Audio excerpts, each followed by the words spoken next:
Hey, what's up, everybody? Today we're going to talk about some the latest coaching rumors and news. So this is serious. Cat mode time, baby. You know how we do it here. So basically, we're talking about the Cowboys' holes here on defense. Mainly, we're talking about the departures of the secondary coaches, and Matt Eberflus looks like he's going to be out the door here, joining Josh McDaniels on his next failure. So what we're going to talk about are the guys that the Cowboys are bringing in here to interview. Two guys here.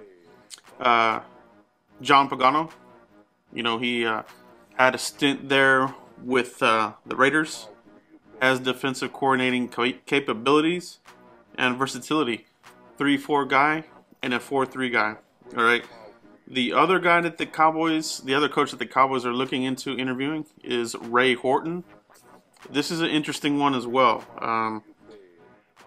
Whether it's John Pagano or Ray Horton or a combination of the two, if they were both to be brought onto the Cowboys, the interesting twist about these two guys is they both have 3-4 backgrounds. So something to keep an eye on. Not saying that the Cowboys are going to move to a 3-4, but if Marinelli leaves after next season, which is, everybody's expecting that, no matter how the Cowboys finish, this is probably his last year. So bring Ray Horton in here. He could coach the secondary. I think that's where they're looking at him for. Now, back in 2011, the Cowboys did interview Ray Horton to be their defensive coordinator for the 3-4 defense. All right, the Cowboys went another angle, and they took Rob Ryan, and we know what a disaster that was. So a very intriguing, candidates here that the Cowboys are bringing in. And it could be telling, depending on what the Cowboys do in the draft and possibly in free agency. If they bring these two guys in here, and they bring in guys that kind of look more like a 3-4 kind of guy. If the Cowboys were able to even draft somebody like Vita Vea, guys, he's mostly a nose tackle, nose guard kind of guy, a 3-4 guy. Obviously, he can be a one tech in the 4-3, but let's just say you were to draft somebody like that, Vita Vea. That would help you move to a 3-4 if the Cowboys wanted to do that the next season. I'm not for that. I'm not suggesting the Cowboys will even do that, but it's just something to keep an eye on if the Cowboys bring these two guys on here. All right. The other thing that we want to talk about, they did hire a new wide receivers coach. I'm pretty sure all you guys know this already, Sanjay Lal. So with this guy, this is another interesting hire. Mainly when we're looking at free agency. I talked about it here in some players that the Cowboys might be interested in free agency. And one of the guys I talked about was Dante Moncrief from the Indianapolis Colts. Sanjay spent a season with Dante Moncrief, albeit it wasn't a good one because Andrew Luck, has been out almost 2 years, a year and a half or whatever it is. But before that, Moncrief was a pretty good player. He looked like he was going to be the real deal. But without a quarterback, some of these receivers, they don't produce as much. You got to have some. These receivers and quarterbacks have to gel, and I think that's the problem that Dak Prescott might have encountered this past season. So, would this open the door to the Cowboys possibly bringing in Dante Moncrief? Could it open the door to Sammy Watkins? He's going to be a free agent. The Rams are not going to bring him back.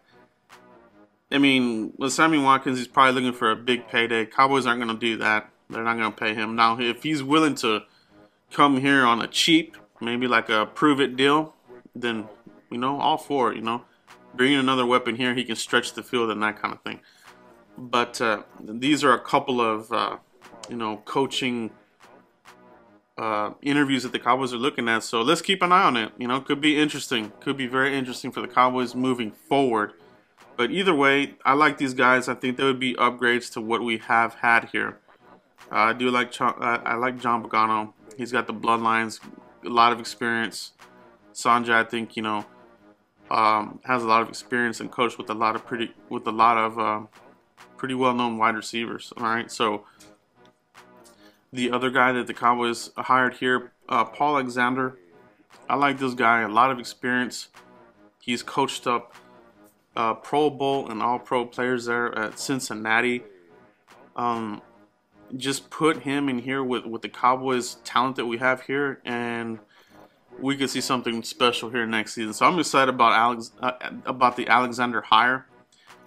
He's definitely an upgrade over Frank Pollock. I didn't really like Pollock, and I knew that there was going to be a drop-off after Bill Callahan left.